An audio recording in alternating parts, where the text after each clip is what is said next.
What do we have here? Yeah, here it is. We're live. Let me fix a couple of flags.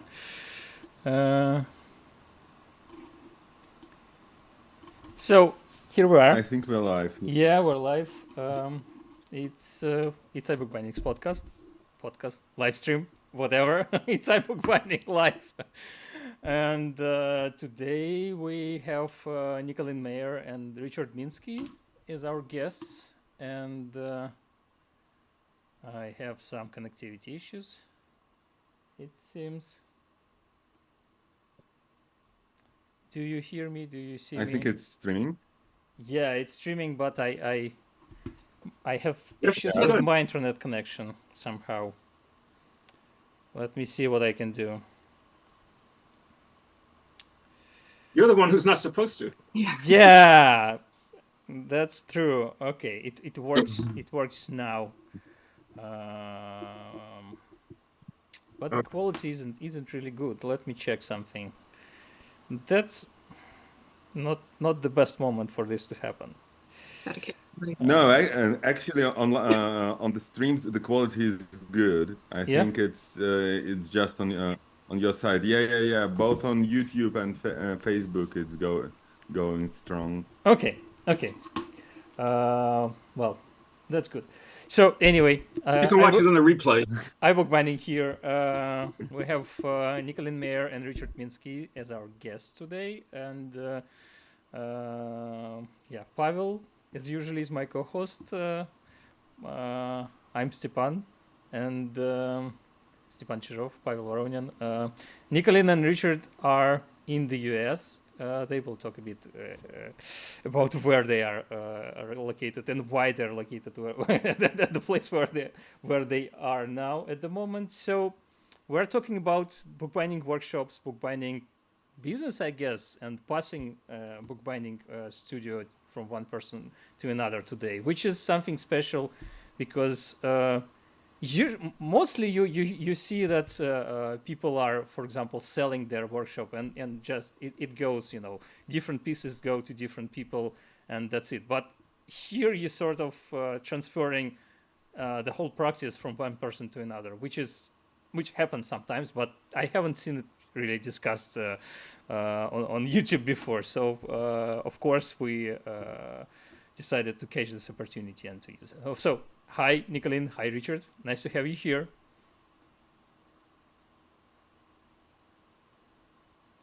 Nice to be here. Thank you for having us. We had a talk with Richard before. So Richard is a bookbinder and book artist with okay, and everything just dropped for me.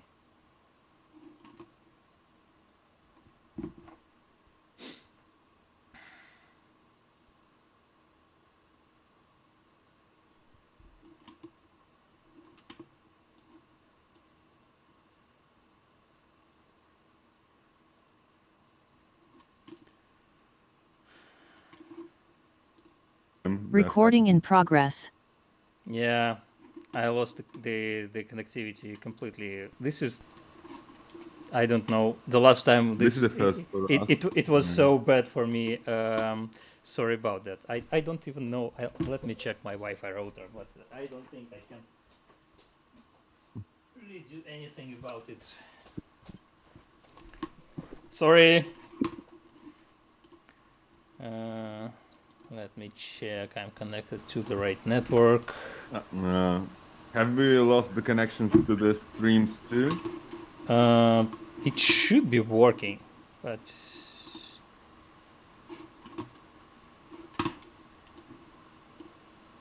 yeah. We see you here. Yeah. We hear you. YouTube is working, but I'm not checking on streams. YouTube is working. Yeah. Yeah, I'm not sure what's happening with Facebook because Facebook is showing the thumbnail. Anyway, let's try again. So, I hope you're recording it. So as long as the recording exists, someone could watch it later. Yeah, I hope most of it got through. Okay, so can I ask a question? Yes, of course. Yeah. Nicoline, please tell us a bit about yourself, because we've talked a lot about Richard and his practice. And could you tell us a bit about you, how you came to do what you do, when you started, where the roots of your passion lies, all that stuff? Sure. So I started teaching myself bookbinding when I was in undergrad at Oberlin. We have a month in January where you get to do a self-directed or an intensive course. The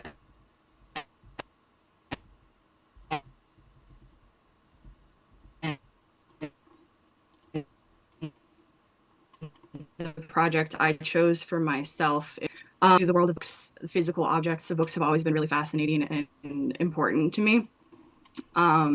And so learning that I could actually make them myself was one of those light bulb moments. And so I just continued to explore and teach myself through little books and hand guides and all of that sort of stuff for a good number of years. And then I got my master's in museum studies and ended up working at the American Bookbinders Museum, which really showed me how much of an active and vibrant community there still was for bookbinding, and that it was a craft and an art form that people were actively engaging in and really making their livelihood through.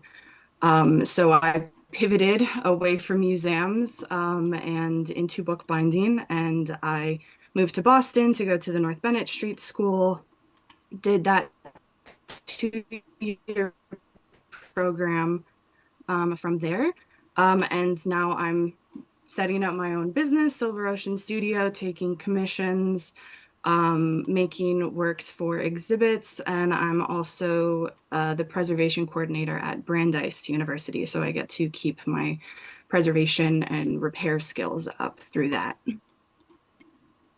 And Richard, if somebody asked you to tell something about Nicoline, what would you tell? Because I think she's not telling us everything. Would you like me to tell something about Nicoline? Nicoline is an Amazon. Nicoline spent a couple of years on the Pacific Ocean on a catamaran, her whole family, traveling throughout the Pacific. Nicoline climbs mountains and has a motorcycle. Yep, all true. That's really impressive.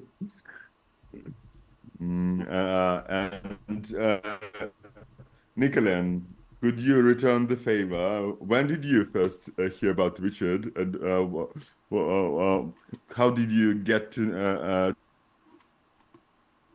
shall we say? Yeah, well, so I actually first discovered his scholarship when I was working at the American Bookbinders, because we have a large collection of decorated publishers bindings there. And I was working with the main donor of that collection, Kathy Roberts, to put together an exhibit. And so I was doing a lot of research about the different styles and the different designers, and Richard Minsky kept on showing up in a lot of that research. So that's actually where I first heard about him. And it wasn't until I started at North Bennett Street and really immersing myself more in the art side of bookbinding as well that I kind of learned more about the bookbinding that Richard does. I mean, it's just constantly really, really great to learn about his kind of creative approach and taking the book not as just something that you read and we make a nice binding for, but bringing the message from the book out into the design as well and making the whole thing a piece of art, which is, I think, a really kind of unique approach to bookbinding that I haven't really seen a lot. A lot of people focus on the craft and you know, the beauty and the artistry of that, but not necessarily making the books sculptural art pieces as well. So that's been a really fascinating aspect to learn more about. Interesting. So we'll probably talk a bit more about the the process around the acquisition of the bindery and the business, I guess. And we have lots of questions, and I hope our viewers will also have some questions for you as well. So I'll use this moment to remind our viewers or invite our new viewers to firstly to post their questions in the comments below the videos, either on Facebook or on YouTube, no matter where they are watching our live stream, and we'll pass them to our guests, and hopefully they will be able to answer them. But also, if you decide to share with us from where you are joining our live stream, it's always interesting and fun to see from which country, city, other place people are joining us, and it's quite often the geography is quite wide, so it's an interesting thing to see. Also, please check the description of the video. There are lots of some useful links in the description. There are links to Richard's and Nicoline's websites and Instagram accounts. You can see a lot of interesting stuff there. And as usual, I invite everybody to subscribe to our social accounts and to check our Patreon accounts, because money coming from our patrons is something that allows us to continue doing, live streams, podcasts, and some research for our live streams as well. But anyway, let's return to our today's topic. We learned a bit about your past and how you got to know about each other, but how did this process go about acquiring a business? How did you got to this idea, and what were the first steps? Because I have no clue how do you approach a bookbinder to sell a business, or approach a bookbinder to buy your business. Well, it was entirely happenstance, kismet, whatever you want to call it. I was staying here. We're calling from Stockport, New York. It's just a little bit north of Hudson. I was staying in an Airbnb with my mom in the end of December, and we were chatting to the host and talking about what we did. And my mom mentioned that I was a bookbinder, and Jeff, the host, was like, "Oh, there's a bookbinder that lives right down the road. Would you be interested in meeting him? I'll introduce you guys through email." And so that was Richard. And we set up a meeting, and I came over for like an hour and a half, and we chatted about metadata and about bookbinding. And about my mom and I's plans to kind of have an intentional community that we could live together and kind of do art and encourage other people to live in that community with us. And a couple of days later, I got an email from Richard asking if I would be interested, if my mom and I would be interested in buying the house, and that came with the bindery and the business. Okay, yeah. Interesting. That's pretty much what happened. It was a divine intervention. Evidently, the universe thought that it was well. There's an element that's not mentioned, and that's that our daughter had indicated that it was time for us to downsize. This was some months ago. That she did not want, when we croak, to inherit all this crap and not know what to do with it and have to deal with it. So, and it's too big a property for her to maintain, and she's in New York City and she likes it there. So, we've been thinking about that, and that was, and it just struck me that here's a bookbinder who's looking to get a place, not in this region anyway, at least somewhere around here. And I said, well, see if your mom wants to look at it, or something to that effect. And her mom came by and stayed for dinner. Okay. Nice. And by the way, it's a beautiful property. My wife and I visited Richard and Barbara there and it's sort of we have some ideas about our future property, how it should be organized, how much space we need to have for our garden and whatever. But when we saw these two rivers meeting and this beautiful and absolutely amazing location, we decided, okay, we need to change our perspective on what sort of property we need to buy in the future. So, Richard, you have already influenced us in this way. I wanted to read a couple of comments. Perhaps we should. I wanted to read a couple of comments.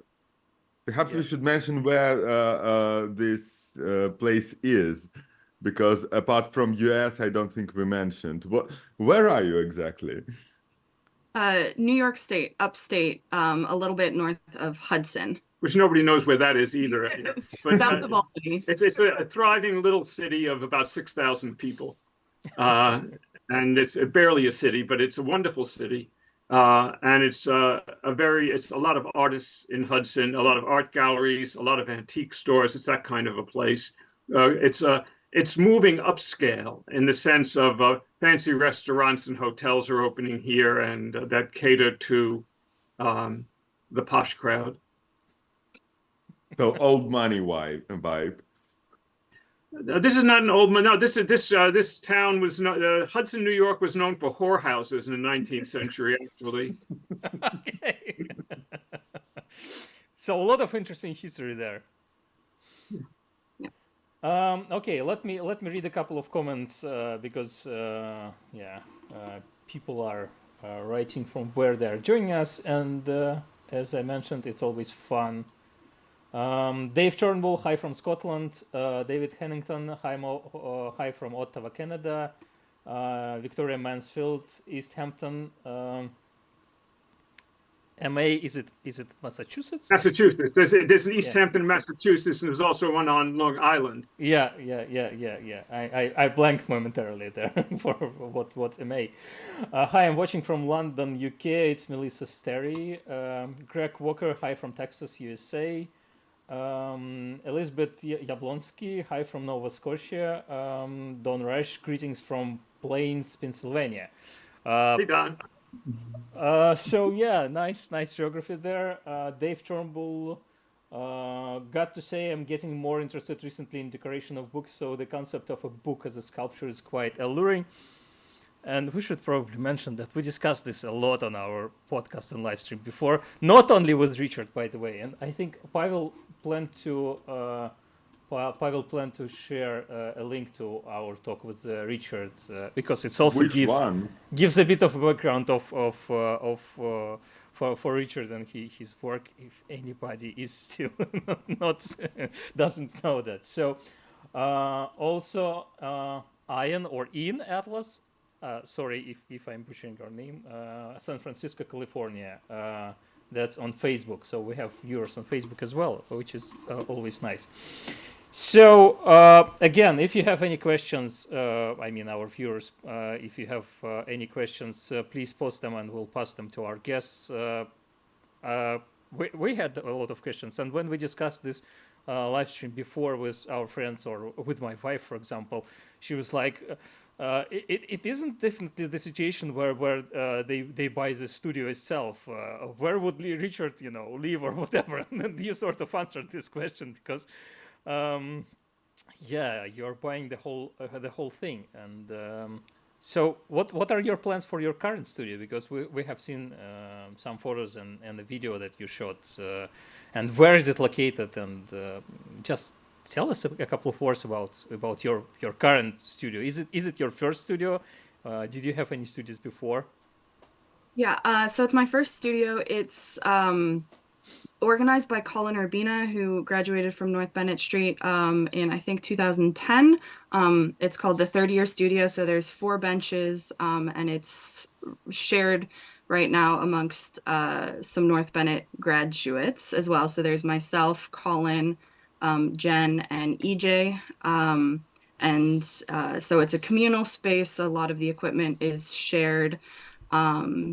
And it's been really fun. It's a nice transition coming from the bench room at North Bennett Street to have that community and people you can just go and say, oh, what do you think about me doing this? Like, what does this look like? And have that collaborative atmosphere is really, really nice. And I will be sad to leave, but happy to open up space in Boston for some of the other recent grads at North Bennett to be part of that community and start setting up their own business there as well. That's a good reminder that we wanted to invite Colin to our live stream, well, to our podcast before, to our live stream for quite some time already, and I definitely will need to send a message because it's also an interesting topic to discuss. This I'm blanking on the word. So a joint studio or whatever this setup is, because it's also something that happens sometimes, but not always, and how the things are going there, and maybe if not well, several people from the studio can join us and talk about the how the things work for them. That would be nice. Probably I need to send a message. So really nice, particularly in Boston, because there is studio space for artists spread out through Boston, but it tends to be focused on different art fields, and a lot of bookbinding equipment is large and heavy and expensive and not present in those studios. So it's really nice to have an area that is actually prepped for bookbinding work. Yeah. As well. Yeah, absolutely true. Pasha? Richard, and so you are surrounded by things you collected, bought, hoarded for years and decades. How do you select what to take with you and what to leave? I'm working on that. The time frame is we're going to still be here through August, and so I'm both going over all the equipment with Nikki and also sorting through everything. That includes all of the unfinished projects that I have, which are many. I've got a lot of stuff from other artists, whether it's bookbinders, printmakers, authors, and I've got lots of stuff that I've acquired because that's what happens when you live long enough. And I've started many editions that were supposed to be 25 copies or 100 copies or 10 copies. And I sold a few of them, and then I got onto something else and then just went on to that project. So I've got all these partially completed projects and a bunch of unique projects that just came up over the years. So those things, to the extent that Nicoline wants to take them on as commissions for the Silver Ocean studio, then those will stay here and where they are as she finishes working on them and completes them, and I sell them, and that way it can also provide some guaranteed income in this new studio, because it is a large property and a fairly complete studio, which also occupies a lot of space. This is just one room of it. There's two other rooms in the studio, one of which is a gallery, and the other is like a machine room. So it's always good to have income coming in from the work. So to the extent that I have work to be done, and Nicoline will also be learning a lot about my process in how I create art out of books and turn something from a book or a book binding into book art. So there's that distinction about how one conceptualizes. So I'm going to leave some of my conceptualizing here with any fortune and take whatever I need to have. I'm going to take one nipping press that I've had since I was a graduate student in Brown, learning from Daniel Knowlton, the university bookbinder, in 1968, 69. And I bought a whole bindery from him. Some of that's now at the Center for Book Arts. But I still have this nice 16-inch nipping press that I used for many years. And I will take that with me. I've got a fairly large just regular 2-screw wooden press that I'm going to make a tub for, and I'll take that with me. So I'll have a tub with backing boards, and if I need things cut, there's lots of print shops and binderies that have paper cutters. And so it's not something I need to own. I can find one or come here. And if there's anything that I need to cut that Nicoline isn't doing the whole thing on, like I'm in the project of creating something, it also becomes interesting because then I share the process of how I make something, and that goes along well. And Nicoline is keeping the blade sharp and the machine's oiled. So Nicoline, Richard mentioned some of the things that he plans to take with him when he moves out. Are you sad about some of the things leaving the workshop? Honestly, I mean a little bit, but he's leaving so much for me. It's as part of the bindery that it's mostly smaller things, like the press and a headbanding press. Like I will still be fully equipped. Lucy, if I can get past over here. That something just went. I'll show them. So it's not going to be a the huge headbanding press that's going. So this is one of the headbanding presses that's going, but he's leaving one for me. Yeah. And the percussion press is staying here. And you can show them this thing. And then there's this one. I don't even know what to call that one, but it's a nice thing. Yeah. That's going. Yeah. And that's good, with the backing board. It's a little dusty. Yeah. How often I use it. But no, it's still like I'm incredibly well outfitted even with what he's going to be taking. So, and he still needs to be able to do his stuff away from this bindery that used to be his. So. And I may take my print with me, but I'm leaving the Kensol, the 3-ton Kensol with roll feed. It's pneumatic, so it's a production device, OSHA buttons and all that. And so that's something that you can easily do 1,000 copies of something on quickly. Nicoline, Richard mentioned just how big of a deal is to plan the income to be able to support a practice like that.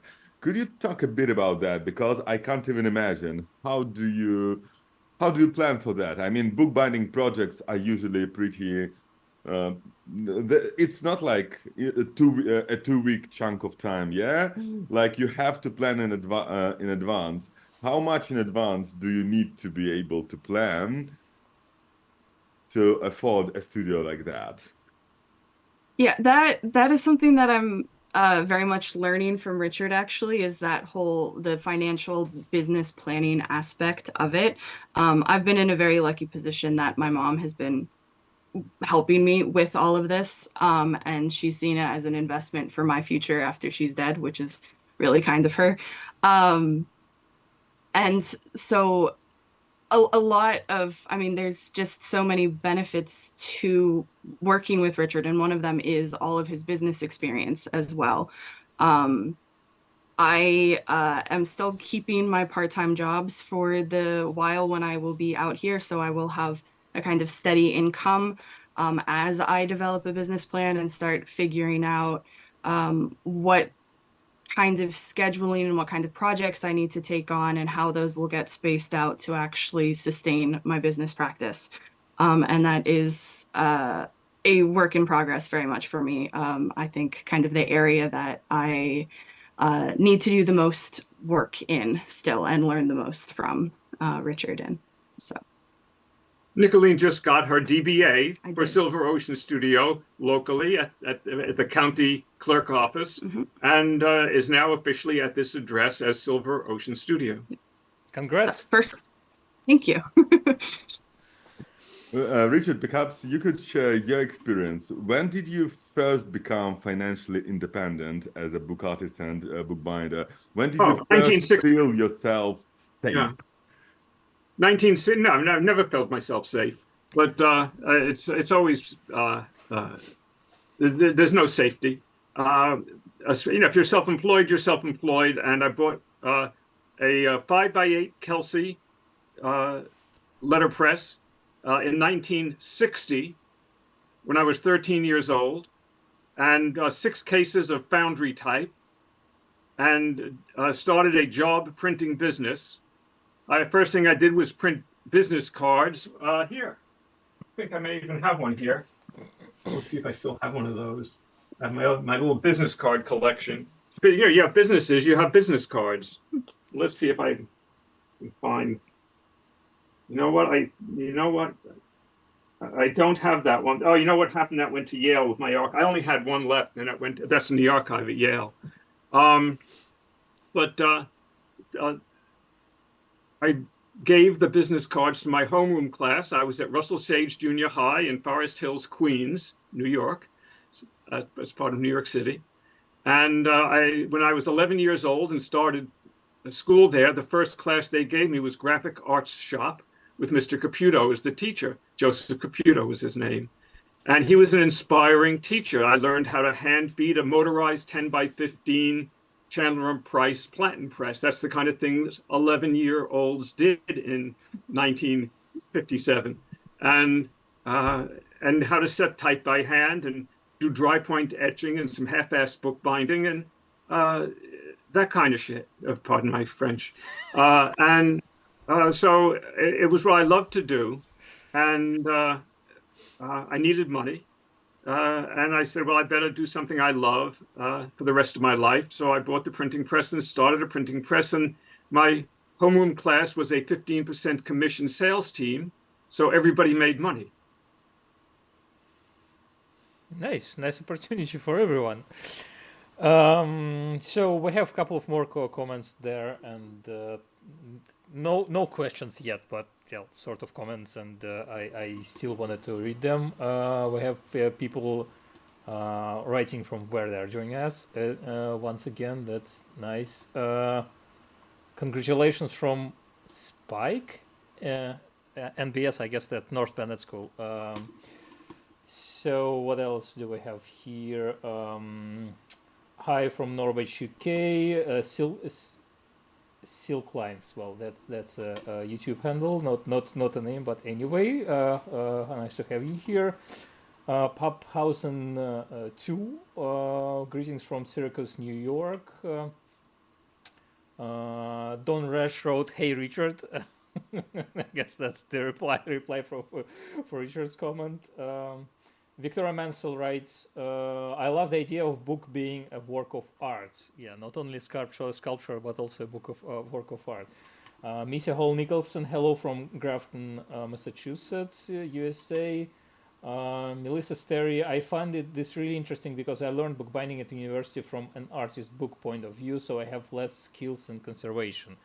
Well, yeah, that's also another area sort of relevant to what we talk about, but yeah, it's a bit separate. So yeah, that's what we have at the moment. Again, if you have any questions about Richard's work, about Nicoline's work, about the process of acquiring a studio, please post them in the comments, and we'll try to answer them. So Nicoline, among the projects that Richard is leaving for you to finish, do you have any favorites already? Ooh. Maybe you can show us if you have them on hand. There's nothing on hand. Well, so there's the Umbrella project, which we will eventually get to, and that will be really fun and a very unusual shape and format for a book.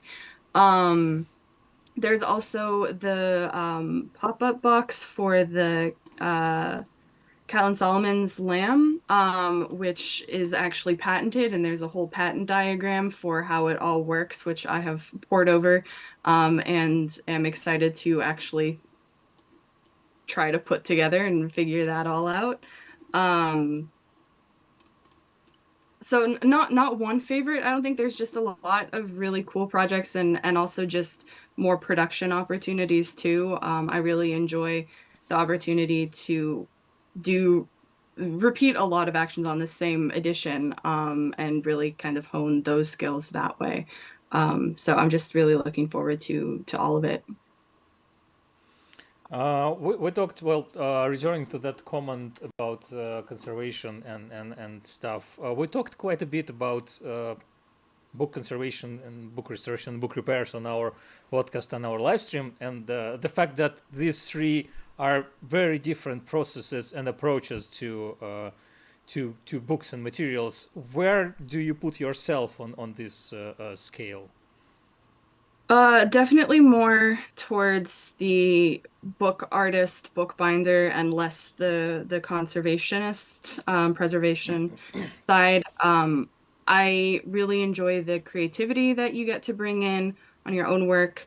And I, despite having a background in museums and collections care, I feel like I have a kind of complicated view on particularly books and the restoration thereof or the conservation thereof, because ultimately to me books are meant to be used and meant to be read and handled, and I think sometimes conservation can get very in the weeds and very picky about the longevity of the item rather than the use of the item. And I know it's always a really delicate balance because you want to save the history of the item, the story it tells, both in terms of what it actually contains and its binding. But it's also an item that was meant to be used, and it was created for that purpose. And so I think there's a lot of tension between how I approach the sort of more creative production, bookbinding side of it, and conservation. But I enjoy the repetition and conservation as well. So it's fun to dabble in it, but it's not my favorite area. I know Richard has over the years used some unconventional materials in his bindings, and from what I hear, some of them have already became a headache for the conservators.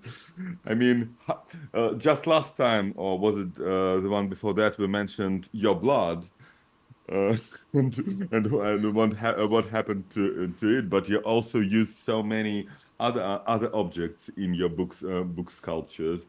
Do you think about conservation when you make those?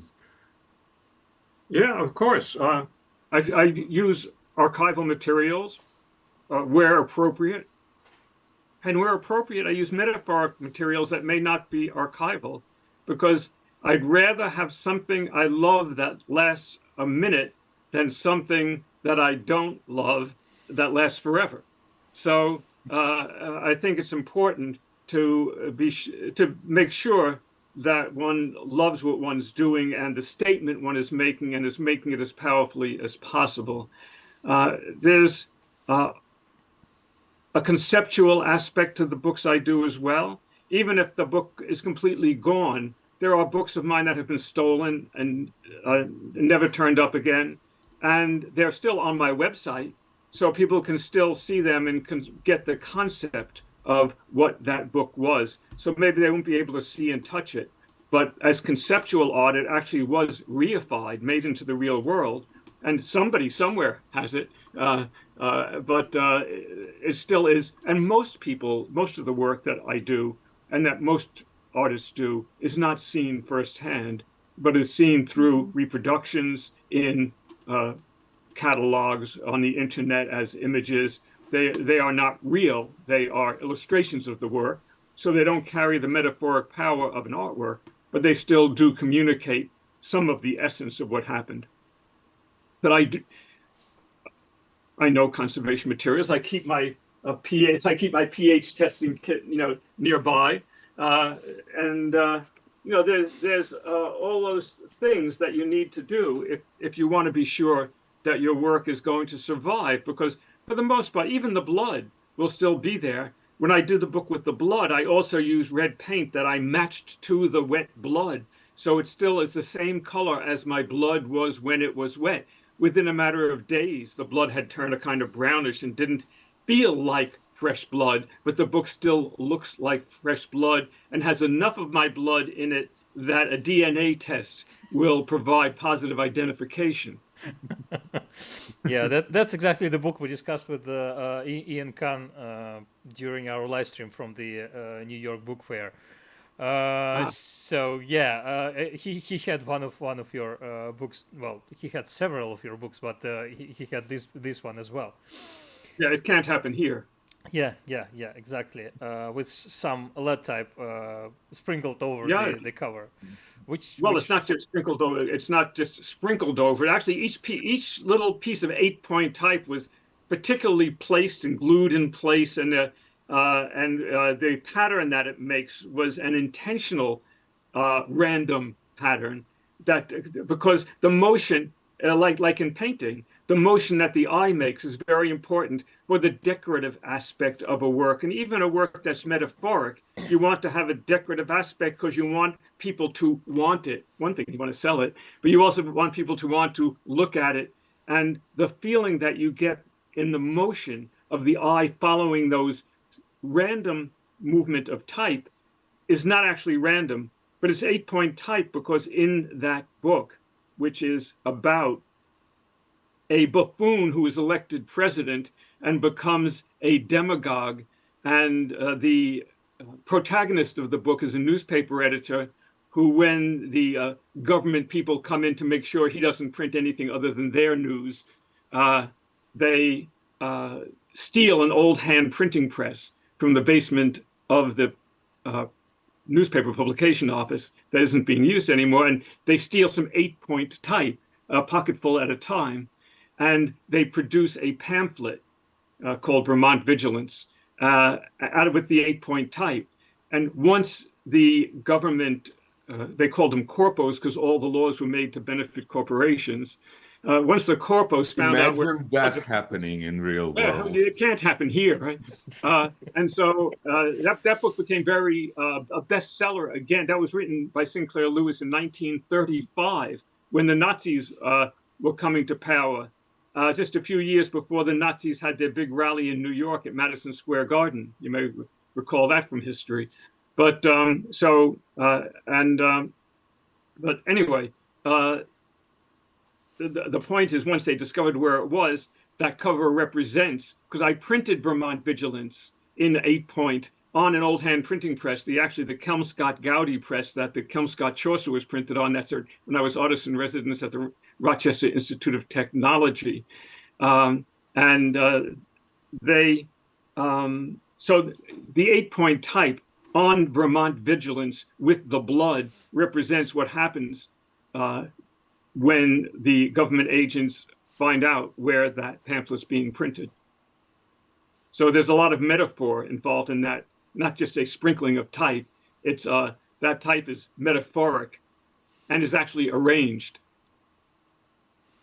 Thank you for that story about the binding, and we discussed the binding during our talk with Richard a couple of years ago as well. So if any of our viewers would like to learn even more about it, you can either watch our video from a week ago or something like that, or that older video with Richard. Post those links on there so that when the people look at it, on the YouTube. Pasha have already posted the link to your website as well, so more info there for anyone who's interested. Ian Atlas asks, does the sale include Richard's patents? And that's also something I wanted to ask, maybe not exactly about patents, but for example about this display apparatus you showed, you introduced a year ago or a bit earlier, 2 years ago. Well, time flies. Something like that. Will Nicoline be working with stuff like that and continue to promote it and to make it, or will you keep it for yourself? How does it work? If you are ready to answer this question. Yeah, the patent can be licensed. Yeah. I will be learning how to make them as part of making work for Richard here. But it kind of falls under this is entirely Richard's work, which I am helping out and learning from, but it stays as his. And for the time being, Nicoline will probably be the only person besides myself who could actually make one of these things. They are they're not simple to make in the version that we're particularly doing it, which is like the custom version. On the other hand, I don't have it here. I did figure out a way to make it out of plastic, out of I don't know where that is. It's somewhere I have a sample of that. It may have gone to the archive, but it's actually possible to make this pop-up display mechanism out of molded plastic. You use archival plastics like what's the stuff that Mylar is made out of? Like clothing is made out of it. I'm not sure. Sorry. No, it's not. No, it's not acetate. It's the same stuff. Polyethylene? Clothing. What's the most common plastic that clothing is made out of? Polyethylene, I think. No. The polyester, plastic. I think Polyester, enclosed it's polyester. Yes. Polyester. That's right. Yeah, so this can be made out of cast polyester, like injection molded polyester. So it can actually be mass produced as a pop-up display for products that can be shipped in a box that can be retailed as a countertop display. For example, there's an application for it. It could be made out of polyester into displays for books for booksellers who go to book fairs, so they don't have to unpack a book and put aside the slipcase and the box for it and then mount it on something. All they have to do is open it up, the book pops up and it's on display. And then you go, it takes 1 second to close the display up. There is a video of it on my website about how that works. There's a few videos of it actually. But Yeah. It makes it really easy to display. That was always the problem. It took me 30, 40 years to invent that. I kept on trying to see, because the big problem with book art, paintings, people know, you put them on a wall. Sculptures, you put them on a pedestal. What do you do with a book? It's been a big problem for book art, which is how do you display it? I've got these, boxes that go on the wall that are, like cubes that the book goes in, that it mounts on the wall. But this way, you just go this with the book, because book people also like to put their books away.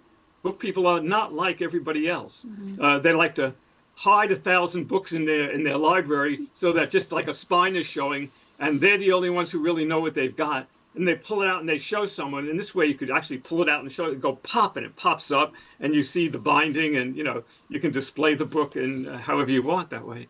So it makes it more fun and also more practical, and it's also archival.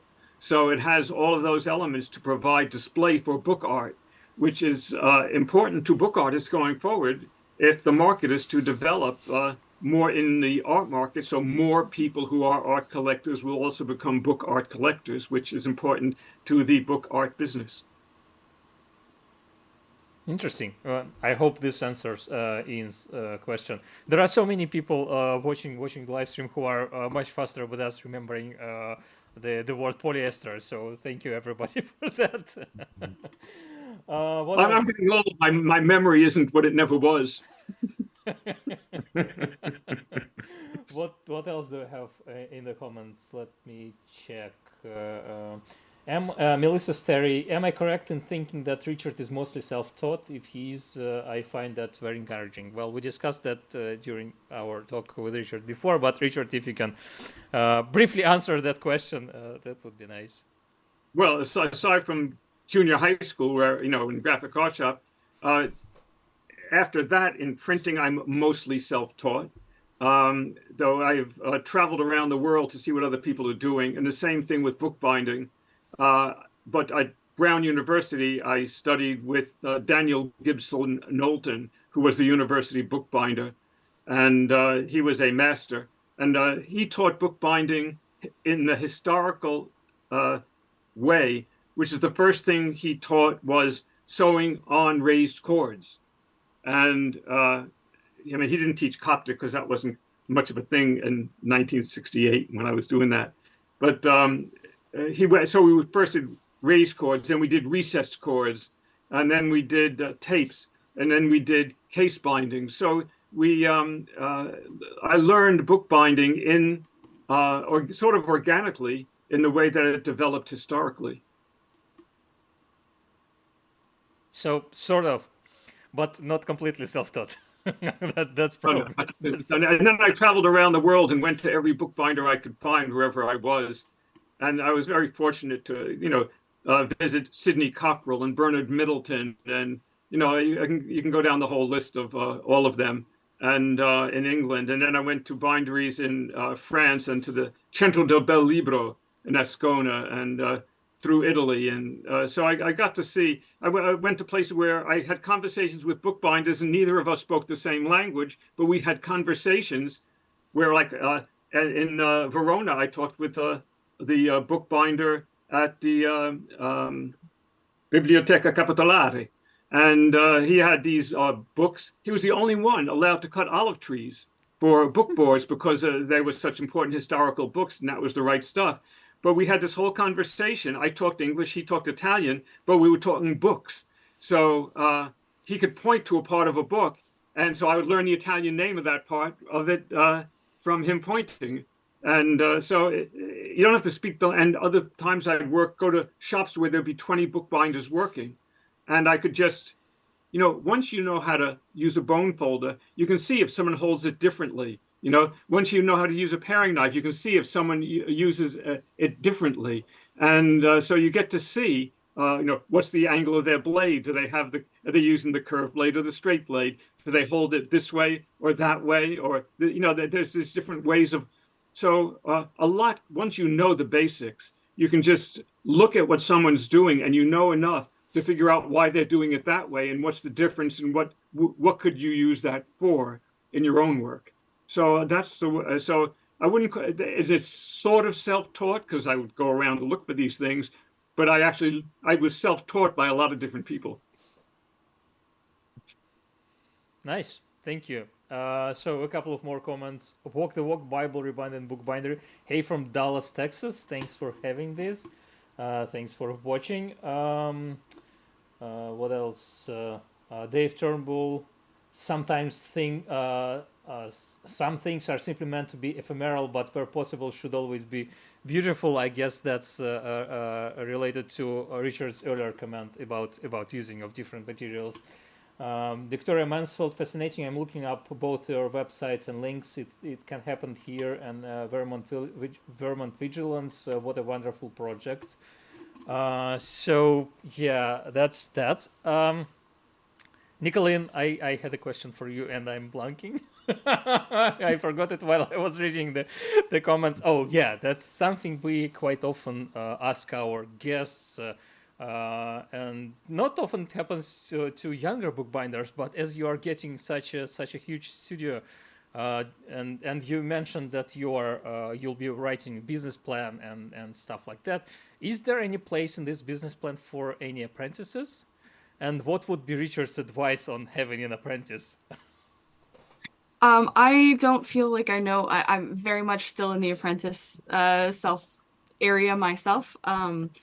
I am really looking forward to doing collaborations, though. I've already been talking with some of my classmates about coming up with things we can do together, or just kind of sharing the space, having them come up for sort of like a retreat and sharing the space and getting that creativity flowing back and forth between everyone involved. And then, maybe 5, 10, 15 years down the line, I can get myself an apprentice, but I'm definitely still way too busy learning myself, I think, to really take on an apprentice. That's wise. But back in the day, in the 70s, I was on the the Council on Apprenticeship in Art and Craft, and we produced this book. Yeah. Is the screen flipped? Is that what's going on there? Yeah. Okay. Yeah. It's called Apprenticeship in Craft.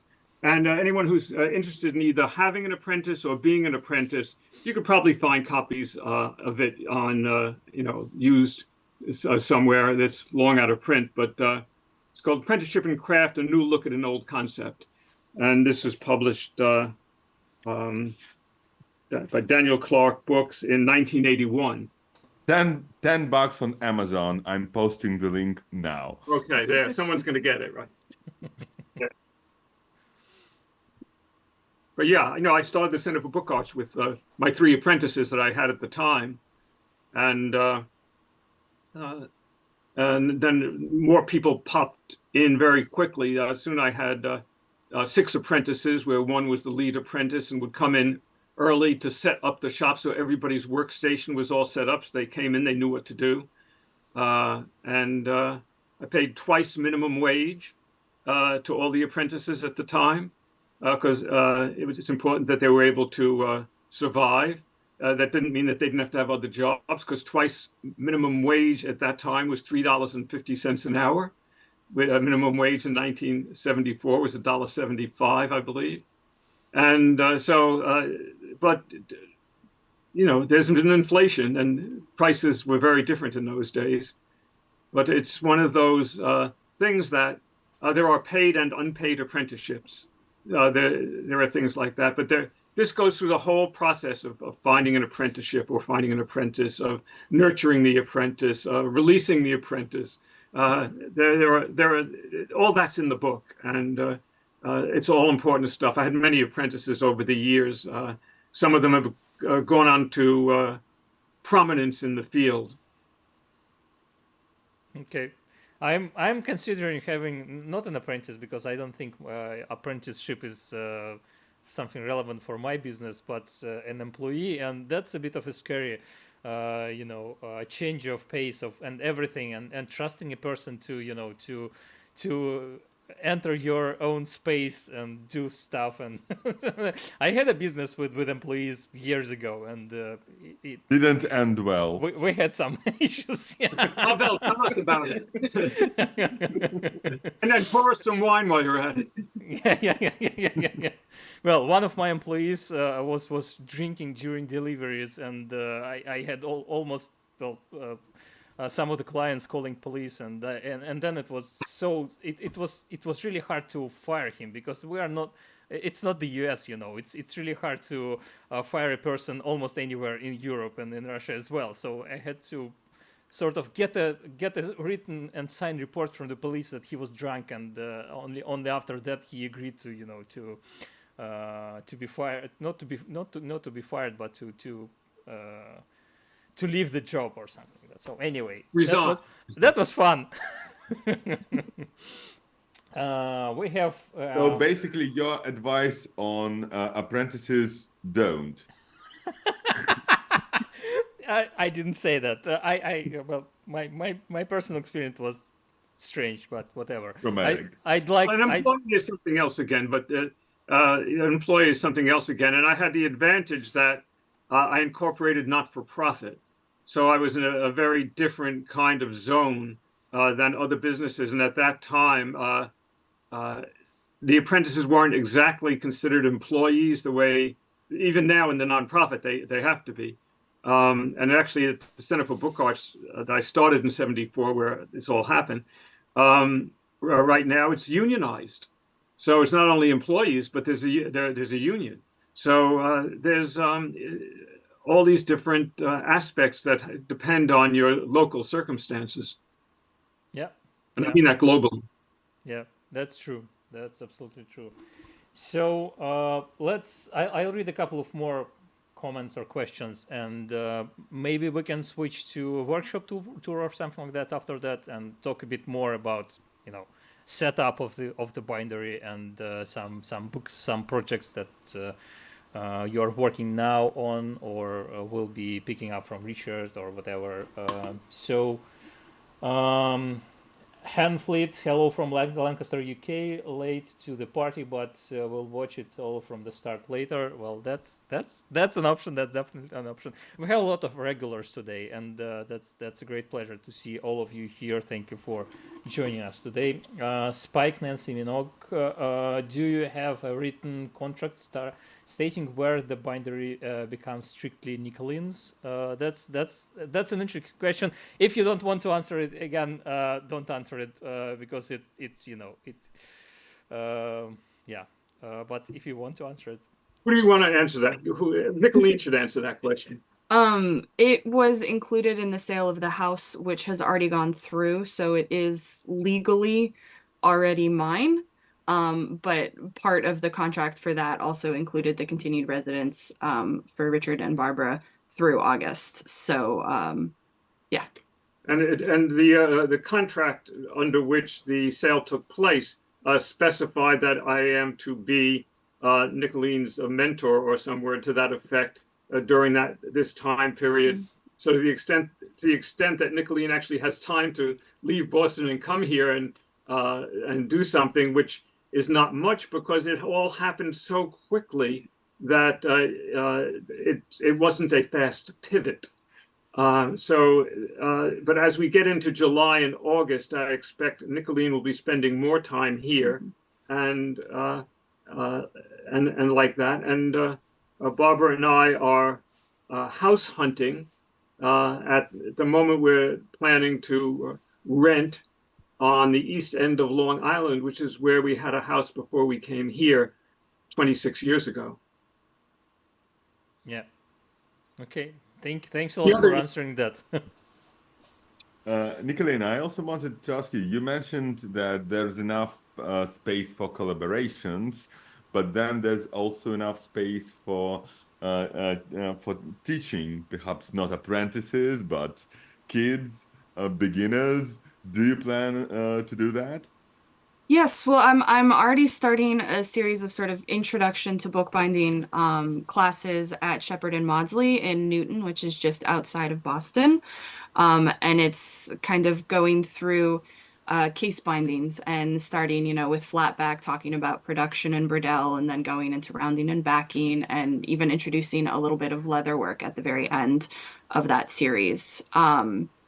And I've been lucky to have some student workers of my own at Brandeis, and so I've been doing some training with them and some teaching there. And that's something that I really enjoy doing. I find that it also helps me really internalize things more as well, and kind of brings a new perspective, because sometimes they will ask questions like, why do you do it this way? And you're like, you actually have to think about it and figure out, okay, I was taught to do it this way, but why was that done that way? And maybe there's a better way to do it. So it's really refreshing to be able to share my knowledge and then kind of grow and incorporate their questions as well. So yeah, that's definitely something I would like to continue doing here as well. Okay. So should we do a workshop tour? Are you ready for that? If you want, sure. We definitely will love a workshop tour. If you can hold your smartphone vertically, and we may need to switch sound from laptop to smartphone somehow. So yeah, there may be some issues there. Yeah. And I will use this opportunity to remind our viewers that we have lots of useful links in the description of the video. Please check them. Please subscribe to our social accounts and to our YouTube channel. Please subscribe to Richard's and Nicoline's Instagram accounts as well. There is a lot of interesting stuff there. And check our Patreon account. Support of our patrons really helpful for our projects, for our podcast and live stream, and allows us to do some research and to edit some of the videos. And it's quite crucial to us. So we appreciate every dollar spent monthly on supporting us. Richard, if you can hold the phone vertically, that will be a bit better, because the picture will be larger for everyone, and that's much better. So did you switch the sound from laptop to your smartphone, or because when we go away from the laptop, we won't be able to hear you if the mic is working on laptop, not on the smartphone. Yeah, let's join audio. You may need to mute laptop at the same time.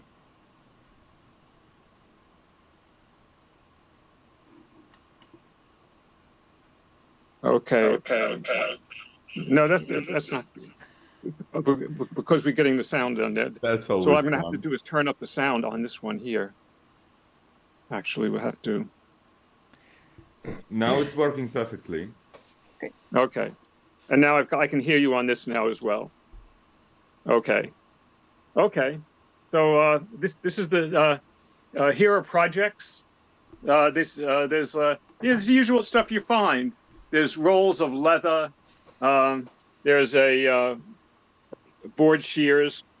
There's acid-free butcher paper for every purpose you can imagine, from pasting things on to packing up books. For shipping, there's the fragile signs. There's a quick print that may or may not be staying. See if we can get that. Okay, that doesn't do that. This is the one I may have mentioned. This was in my dormitory room at Brown when I was in graduate school in economics at the time, and getting my master's there. And so I had this and a lying press and plow,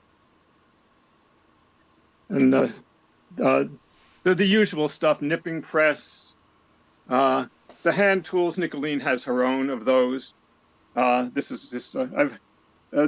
had the same arrangement of my hand tools exactly like this for about 40 years. So my hands know, sometimes you have like 3/8 of a second to grab the right tool, or else your work is all screwed up. And so it's always good when your tool is in the place where it always was. These are odd things. These are when all the different jigs that I make for spacing out different things with different materials, joint spaces, everything you can imagine.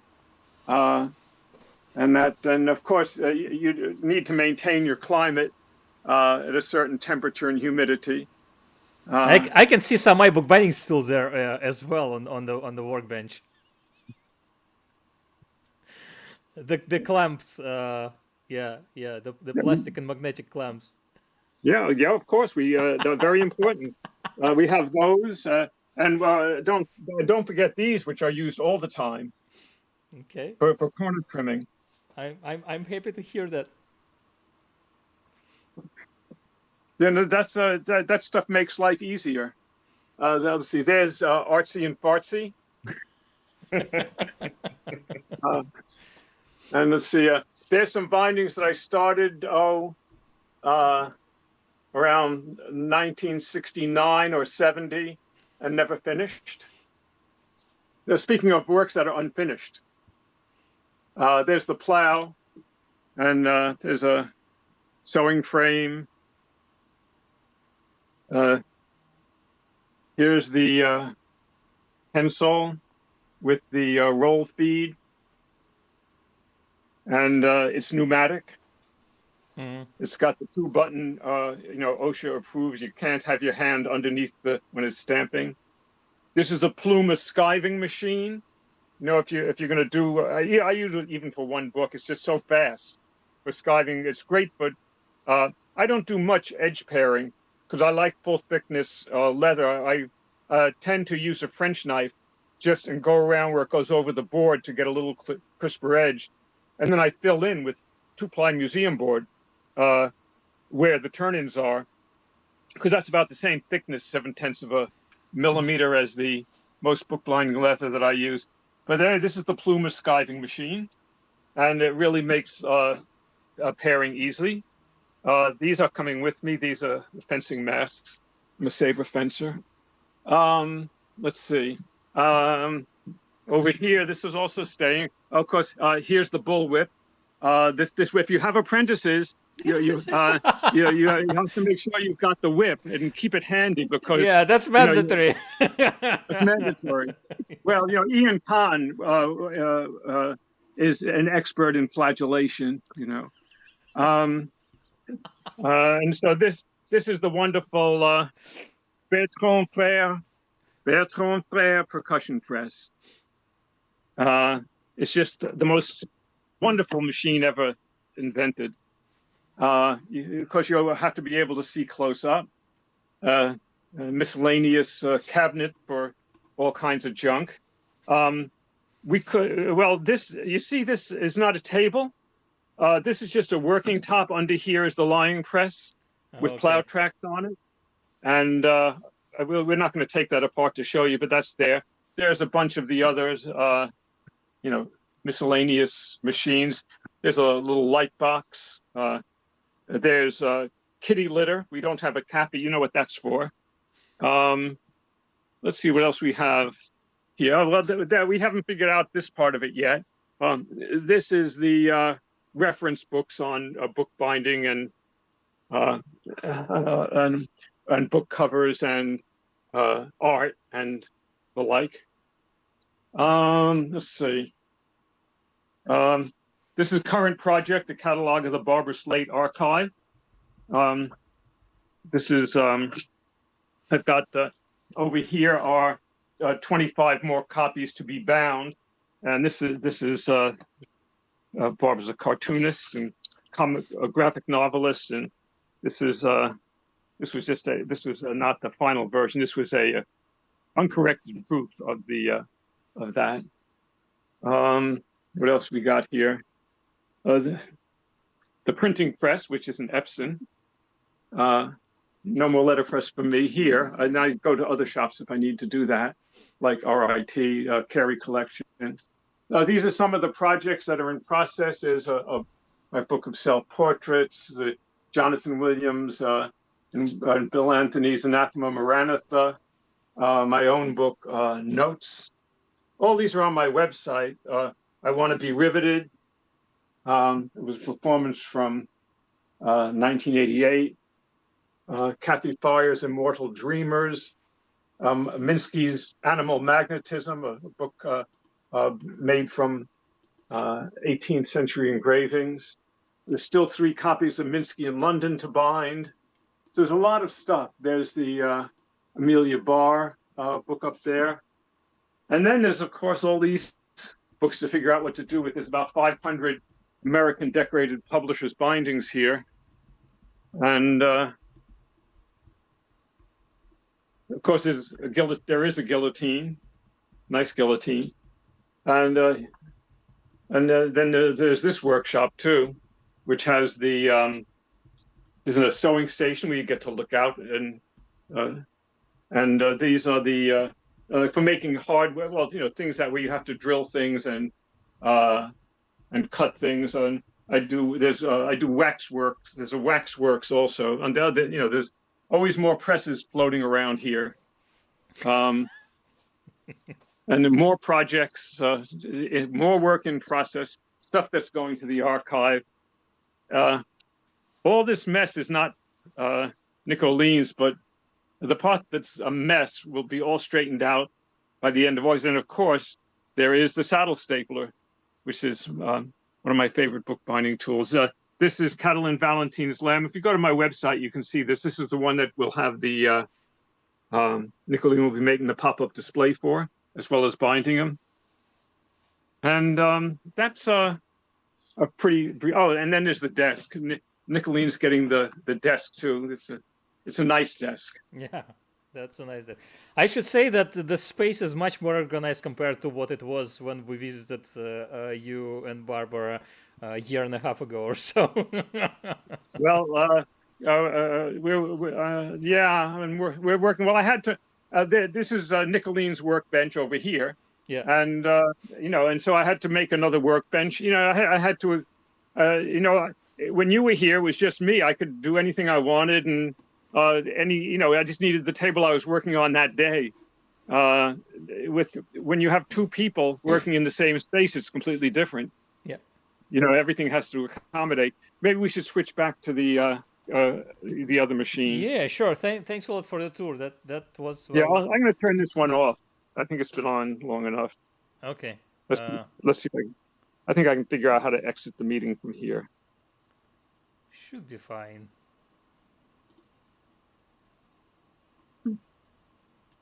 Okay.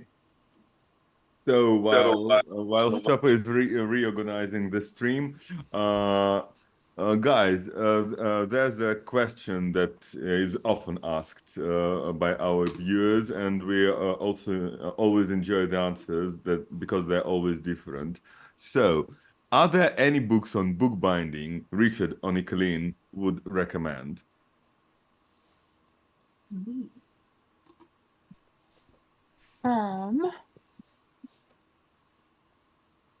I am partial to Edith Steele's 2-volume one.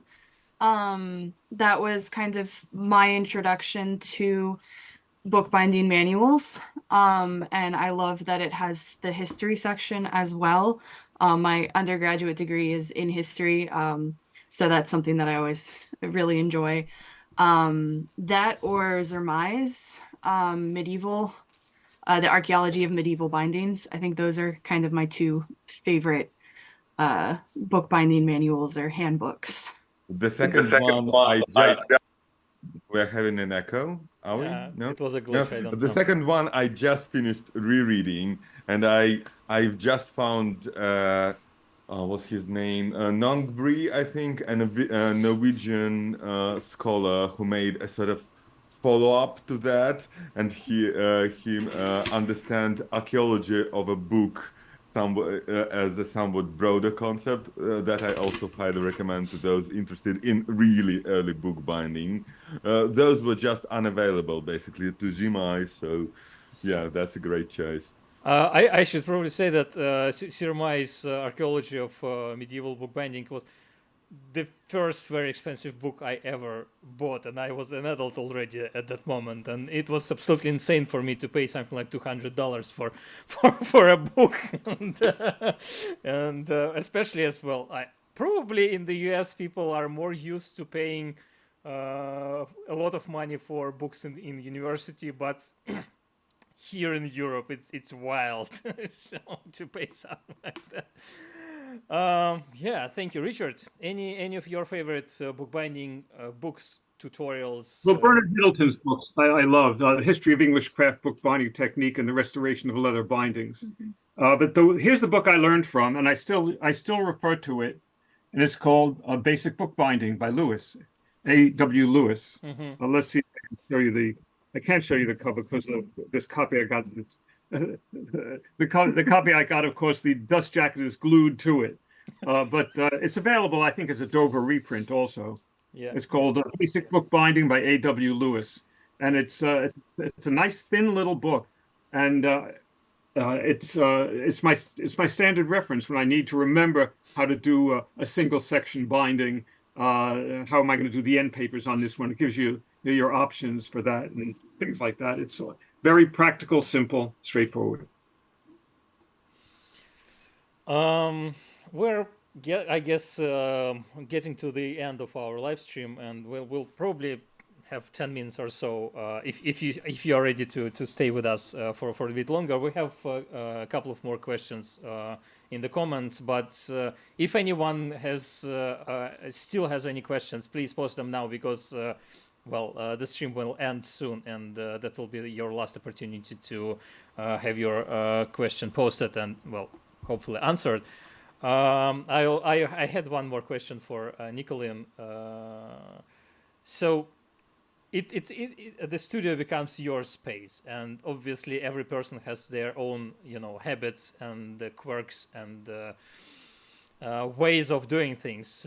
Do you plan to change anything in the layout? What are your ideas about that, and what Richard thinks about it?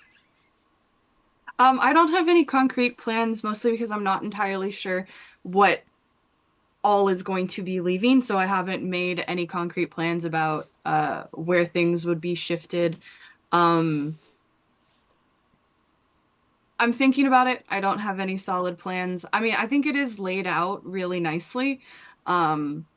And we'll have to see once I'm actually putting a good number of hours in here, how it feels to me to be doing my work and workflow in here. But so far, I don't have any big plans on that respect.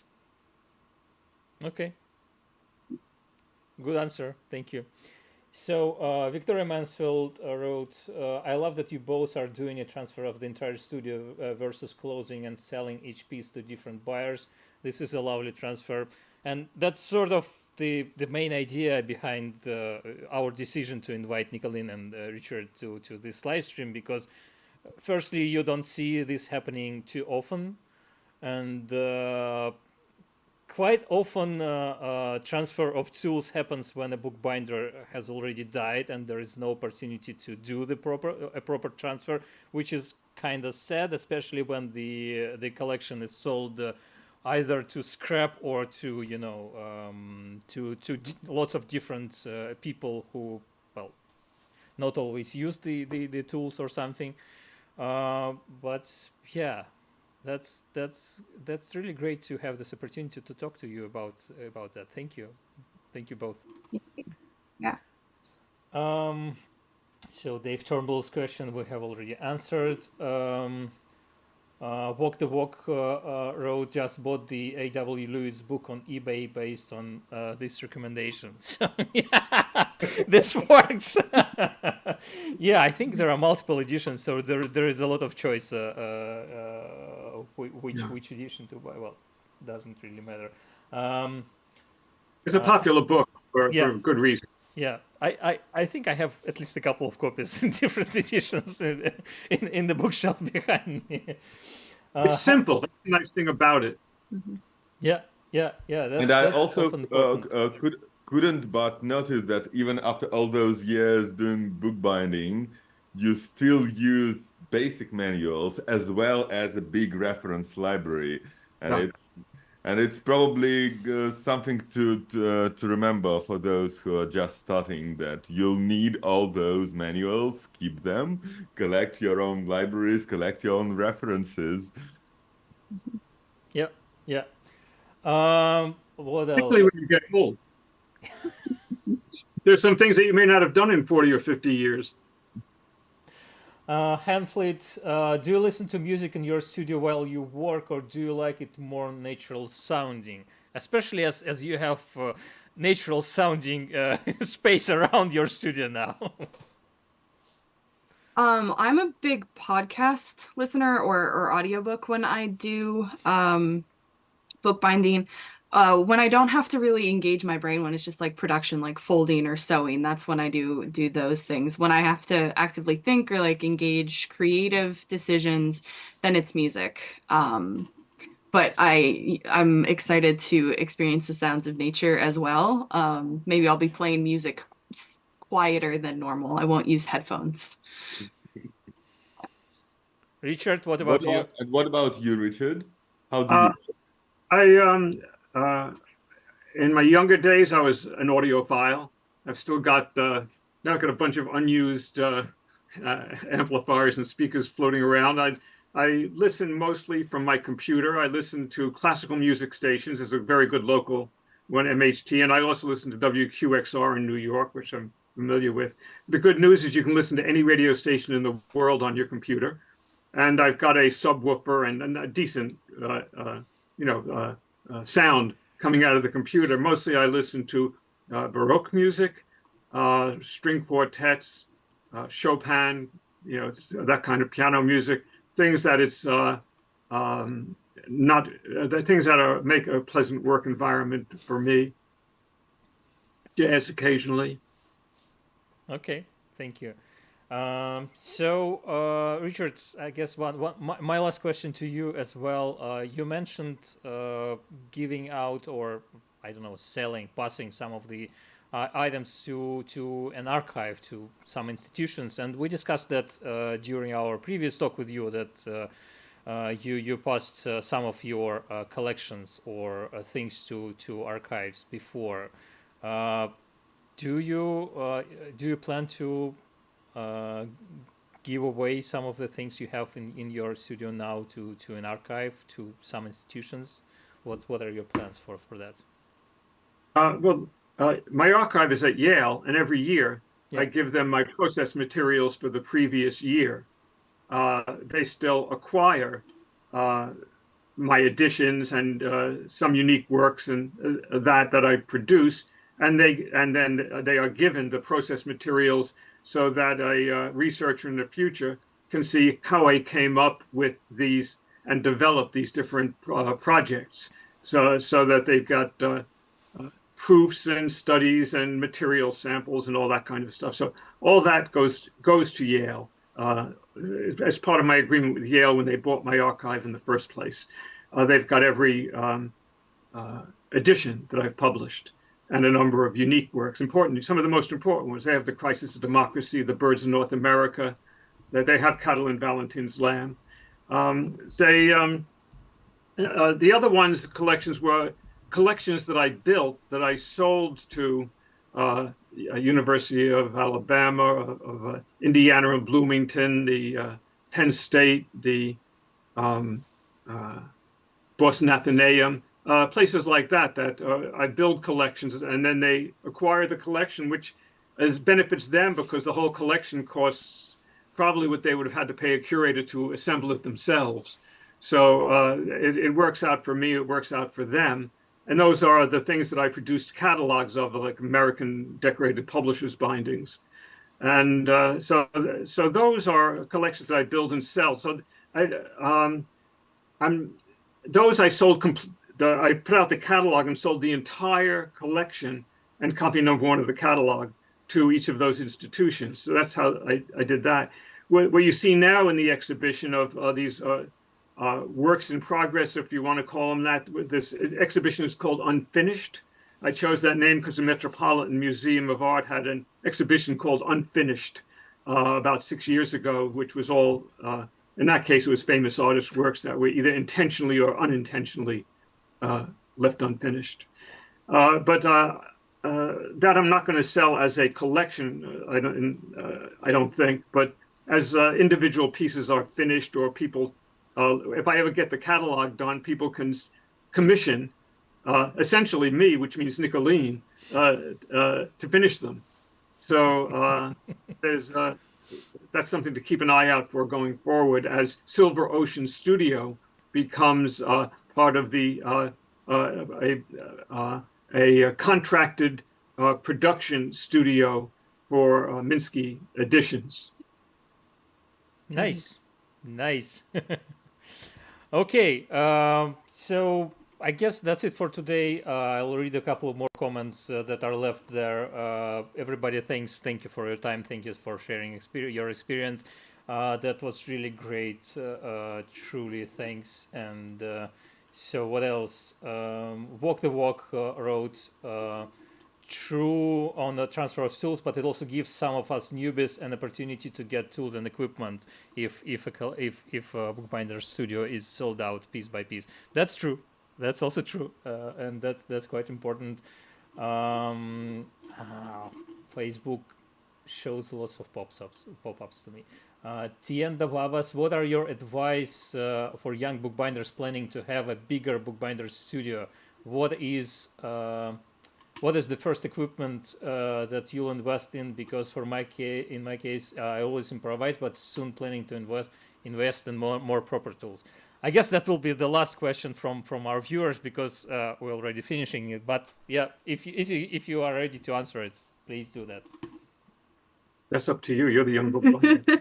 Well, so I was improvising my own tools for a very long time as well, and I think the thing that I missed the most, it's a tie between two. It's a nice press and a board shear, because cutting paper or cutting board or cutting a text block with an X-Acto knife or a clip blade knife is time consuming and awful and really not fun. And when I first got in and was able to use a board shear to just go through it super quickly, it was a life changer. Unfortunately, the board shears are often the really heavy and expensive pieces of equipment to find. But a nice little press and often large, which is also an issue for many small binders. Yeah, and getting them into your space can be very difficult. I didn't have to move mine out. That's the big advantage. Lucky you. All the equipment that I don't have to move. Yeah. And I don't have to move it either. It's great. Yeah. But I think a small press, a nice, good wooden press that you can use like a handheld plow with, or a sharpened chisel, because that will allow you to trim your text blocks, and do edge decoration and rounding and backing. So. Yeah.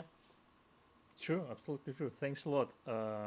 For that, I wanted to add one last thing about our previous talk. Well, one of the previous talks with Richard. Richard mentioned passing things to archives and passing his personal projects and materials around this project and bookbinding projects. And I think that one of the things, if our viewers would decide to take away only one thing our previous talk with Richard, is that you should, if you're a young bookbinder, you should get a habit of always cataloging everything you do about your project. Make photographs, make notes, make a proper archive, and have a copies of your digital archive as well, because at some moment in the future, either you'll be interested in returning to some of the things and you will want to have detailed information about that, or some institution may be interested in that, and then you'll have everything for them. So let me add a caveat to that. Yeah, I do have the shelf that has things going to the archive, but I've got a very big trash can that gets emptied fairly frequently. So there's always that question of this piece of shit that I just made, does that go to the archive or does that go in the garbage? Good point, and a great point to end our live stream on. If everything we made was perfect all the time, that would be one thing. But most of the things I make are things that you really don't want to see again.